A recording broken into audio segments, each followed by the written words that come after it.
অধিবেশন ৩.২ ড্রিল ২ কোণ অনুশীলন। সেন্টার লাইন থেকে গোল লাইন পর্যন্ত দৌড় ও ব্যাক করার সময় পাসিং। সময় ৩০ মিনিট। উদ্দেশ্য ১. মাঠে খেলোয়াড়দের গতিবিধি, পজিশন এবং দৃষ্টিভঙ্গির ভিন্নতা উন্নয়ন করা। ২. যোগাযোগ ও ব্যক্তিগত দক্ষতা উন্নয়নে বিভিন্ন পদ্ধতির গুরুত্ব সম্পর্কে জানা।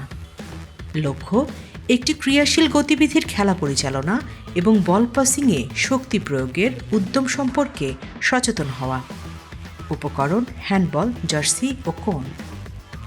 নির্দেশনা: খেলোয়াড়রা তাদের দক্ষতা প্রদর্শন করতে পারেন এমন একটি এলাকা চিহ্নিত করতে হবে। প্রশস্ত স্থানে বা হ্যান্ডবল মাঠে ২ জন বনাম ২ জন খেলোয়াড় এবং ২ জন নিরপেক্ষ খেলোয়াড় অনুশীলনটির জন্য প্রস্তুত থাকবেন। খেলার প্রক্রিয়া: কোচ নির্দেশনা দেওয়ার সাথে সাথেই খেলোয়াড়রা অনুশীলন শুরু করবে। ২ জন খেলোয়াড় ৩ থেকে ৫ মিটার দূরত্ব রেখে মুখোমুখি দাঁড়িয়ে গোল ও সেন্টার লাইনের মধ্যে দৌড়ানোর সময় রিস্ট, ব্যাক এবং ওভার আর্ম পাস করতে থাকবে। যখন তারা সাইড লাইনের পাশ দিয়ে ফিরে আসবে তখন একজন অপরজনকে ওভার আর্ম জাম্প পাস দেবে।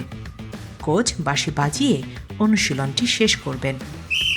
প্রতিফলন: কোচ গাইডলাইনে দেয়া প্রথম প্রতিফলন অনুসরণ করে আলোচনা করবেন।